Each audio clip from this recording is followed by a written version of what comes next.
నమస్తే. ప్రస్తుతం మనతో పాటు సీనియర్ జర్నలిస్ట్ జగదేవ్ ఉన్నారు. ఆయనతో మాట్లాడదాం. నమస్తే సార్. నమస్తే సార్. ఇవాళ అమిత్ షాతో కలిశాను అని చెప్పేసి రేవంత్ రెడ్డి ఒక స్టేట్మెంట్ ఇచ్చారు. అండ్ ఒక మాట అంటున్నారు ఏంటంటే అందరు కలిసి కూర్చొని రాష్ట్ర బాగోగులు మాట్లాడుకోవచ్చు, సమస్యలు ఏమన్నా ఉంటే పరిష్కరించుకోవచ్చు అని చెప్పేసి కూడా అన్నారు. సో ఇటు బీజేపీతో సఖ్యంగా ఉన్నారు రేవంత్ రెడ్డి అంటే కాంగ్రెస్, ఇంకో పక్క టీడీపీతో విభజన హామీల మీద చర్చ ఉంది అని చెప్పేసి మాట్లాడుతున్నారు. కానీ బయట ఇంకో టాక్ ఏంటంటే ఇంకా వేరే గురు శిష్యులు ఏమైనా మాట్లాడొచ్చు అని చెప్పేసి కూడా మాట్లాడుతున్నారు బయట విశ్లేషకులు. సో ఈ మూడు పార్టీలు అటు బీజేపీ, ఇటు టీడీపీ, ఇటు కాంగ్రెస్ ముగ్గురు కలిసి ఉండబోతున్నారా అన్నట్టుగా కూడా బయటకు కనిపిస్తుంది. సో ఏం జరగబోతుంది అంటారు సార్? ముగ్గురు ఉన్నట్టు ఉండబోతున్నారా అనే విషయం కాసేపు పక్కన పెడితే, ఇక్కడ రేవంత్ రెడ్డి గారి స్టేట్మెంట్ని ఒక్కసారి క్షుణ్ణంగా పరిశీలిస్తే నాకు అర్థమైంది ఏంటంటే, చాలా మేధావిగా, చాలా దుందుడుకు స్వభావంతో దూసుకెళ్తున్నాడు. అది కరెక్ట్. నేను అంటే నా వరకు అనిపించింది. ఎందుకు చెప్తున్నానంటే, అమిత్ షా గారి విషయం పక్కన పెడితే, మోడీ గారు హైదరాబాద్ వచ్చినప్పుడు ఒకే వేదిక మీద మోడీ గారు, రేవంత్ రెడ్డి గారు ముఖ్యమంత్రి గారు కలిసి వేదిక పంచుకున్నప్పుడు ఇద్దరు ఎక్కడ రాజకీయాల గురించి ఆయన మాట్లాడలేదు, ఈయన మాట్లాడలేదు. పైగా మోడీ లాంటి పెద్దన్న అండదండలు నాకుంటే నా రాష్ట్రాన్ని నేను పరుగులు పెట్టిస్తా, మరో గుజరాత్ లాగా దీన్ని తయారు చేయిస్తా అని అన్నాడు.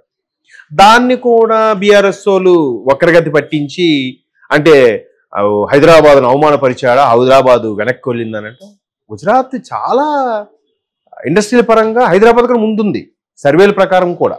Major metropolitan cities 7 major metropolitan సిటీస్లో 7వ హైదరాబాద్. మనకంద ముందు మేజర్ మెట్రోపాలిటన్ సిటీగా అవతరించింది బెంగళూరు ఉంది, అహ్మదాబాద్ ఉంది. మొదట 4 ఢిల్లీ, ముంబై, కోల్కతా, చెన్నై తీసుకుంటే తర్వాత అహ్మదాబాద్, బెంగళూరు, 7వది హైదరాబాద్. మరి మనకన్నా ముందు డెవలప్ అయినట్టేగా. ఇప్పుడు దాన్ని ఎట్లా కంపేర్ చేస్తే తప్పేముంది? హైదరాబాద్ను తక్కువ చేస్తున్నారు. మరి అలాగంటే హైదరాబాద్ డెవలప్ అయింది విషయం, మరి చంద్రబాబు గారు కూడా దానికి బీజం వేసిన విషయం మీరు బీఆర్ఎస్లో ఎందుకు ఒప్పుకోరు? దాన్ని ఒప్పుకోరు. మళ్ళీ గుజరాత్తో పోలిస్తే మాత్రం అవమానం చేసినట్టుగా ఒప్పుకుంటున్నారు. ఇప్పుడు అక్కడ కూడా ఆయన చాలా చాకచక్యంగా రాష్ట్ర ప్రజల ప్రయోజనం కోసం మాట్లాడారు, రాజకీయాలు మాట్లాడారు. మోదీ గారు కూడా అలాగే మాట్లాడారు. సో ఇప్పుడు కూడా అమిత్ షా గారి దగ్గరికి వెళ్ళి పుష్పగుచ్చి కలిసి, అయ్యా మాకు రాష్ట్రానికి రావాల్సిన ప్రయోజనాలు ఏంటి? ఆయన ముందు సీఎం అయిన తర్వాత కూడా అమిత్ షా గారిని కలిసి చెప్పింది మాట ఏంటి? సార్ మాకు ఇమీడియట్గా ఒక 20 మంది కొత్త సివిల్ సర్వెంట్స్ కావాలి, ఏదైనా ఐఏఎస్, ఐపీఎస్ వాళ్ళు కాదు. సరే ఈ బ్యాచ్ ఈ ఇయర్లో రిలీవ్ అవుతున్న వాళ్ళు మీకు నేను ఇస్తానమ్మా అని చెప్పాడట అమిత్ షా గారు. సో మళ్ళీ అది కన్ఫర్మ్ చేసుకోవడానికో లేదా రాష్ట్ర ప్రజల కోసమో రేవంత్ రెడ్డి గారు వెళ్ళారు.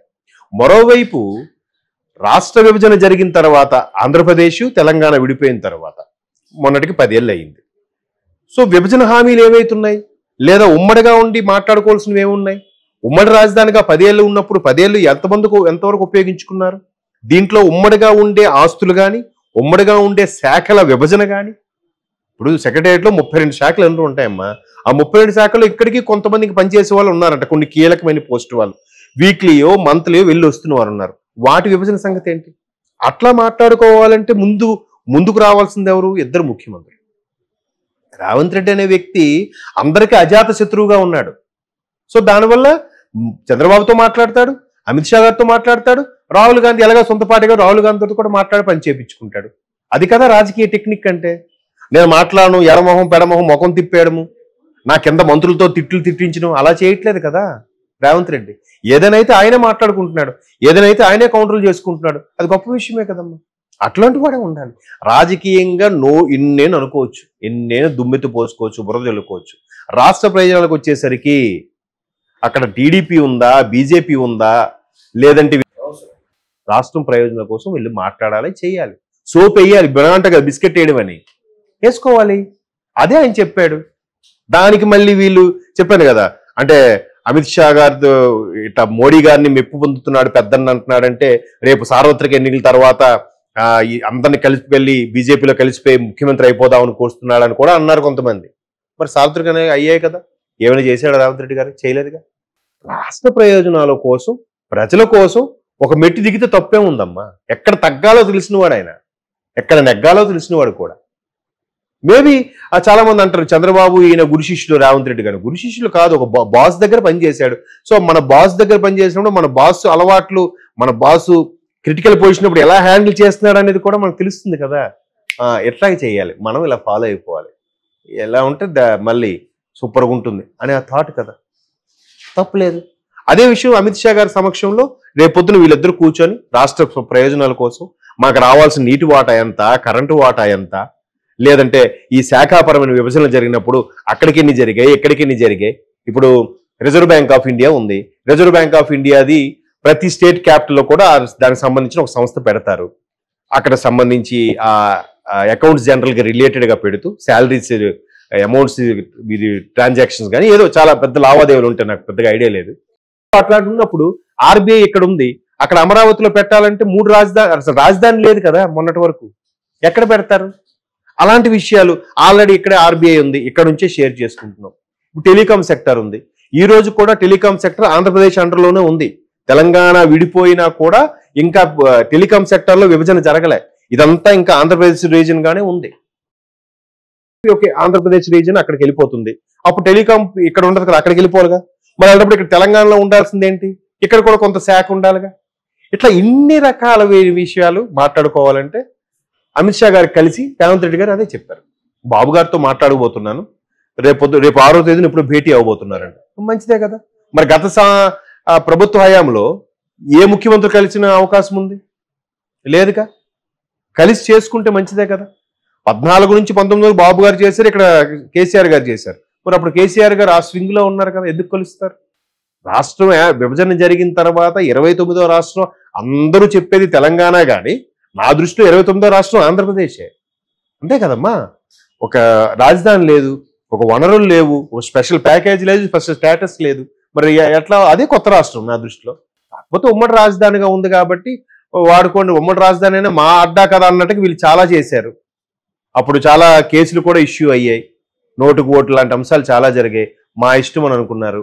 ఇప్పుడు RRR లాంటి వ్యక్తుల్ని, ఆయన పేరు అదే రఘురామకృష్ణరాజు గారి వ్యక్తుల్ని హైదరాబాద్ వచ్చి ఇక్కడ ఉన్నా కూడా ఆంధ్ర పోలీసులు వచ్చి ఇక్కడ తెలంగాణ పోలీసులకి ఇన్ఫార్మ్ చేయకుండా ఆయన అరెస్ట్ చేసి తీసుకెళ్లారట. మరి ఎంతవరకు కరెక్ట్ అది? దానికి ఇక్కడ ప్రభుత్వం సహకరించిందనే కదా దాని అర్థం. అప్పుడులో కూడా దుమ్మెత్తిపోసాయి కదా న్యూస్లో గట్రా. సో ఇవన్నీ లేకుండా అసలు ఏంటి సరైన ప్రోటోకాల్?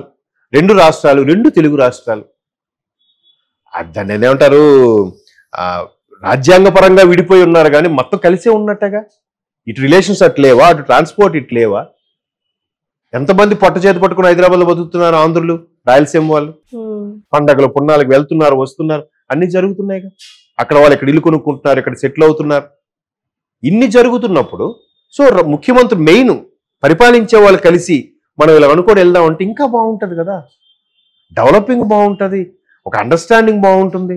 ఎవడెవడో ఎక్కడో బీహార్ వాడిని ఈశాన్య రాష్ట్రాలను తెచ్చి ఇక్కడ పోషిస్తున్నప్పుడు మన తెలుగు వాళ్ళకి అవకాశం వచ్చని మాట్లాడుకుంటే ఇంకా బాగుంటుంది కదా, ఫస్ట్ ప్రయారిటీ కింద. అంటే అలాగని వాళ్ళని వద్దని కాదు నా ఉద్దేశం. అట్లాగా అన్ని రకాలుగా అయిన రేవంత్ రెడ్డి అనే వ్యక్తి సార్ అమిత్ షా గారిని కలిసి మాకు కావాల్సినవి చేయండి, రేపు ఆంధ్రప్రదేశ్తో కూడా కలిసి కూర్చోబోతున్నాం, ఇద్దరు కలిసి కూలంకుషంగా చర్చించుకుంటున్నాం అంటే బెస్ట్. ఎవరితోనో శత్రుత్వం లేనప్పుడు రేపొద్దు సెంట్రల్ ఏ గవర్నమెంట్ మారినా ఇక్కడ మనకి ఇబ్బంది ఉండదు. ఆంధ్రప్రదేశ్కి ఇబ్బంది ఉండదు, ఇటు తెలంగాణకి ఇబ్బంది ఉండదు. తమిళనాడులో చూడండి, ప్రభుత్వంతో సంబంధం లేదు, మనం ఒక బతిమాలుకుంటాం, వాళ్ళ అలక్కాలు కాలాలు పట్టుకుని అడుగుతారు. That is Tamil Nadu. అట్లాగా రాష్ట్ర ప్రయోజనాల కోసం ఎట్లాంటి స్టేట్మెంట్లు ఇచ్చినా ఎలా చేసినా ఒకటే. కాకపోతే ఇలా వెళ్తున్నాడు కాబట్టి అందులో కలిపేస్తాడా, ఇక్కడ కలిపేస్తాడు, ఈ మధ్యన ఈ షఫ్లింగ్ ఎక్కువైపోతుంది.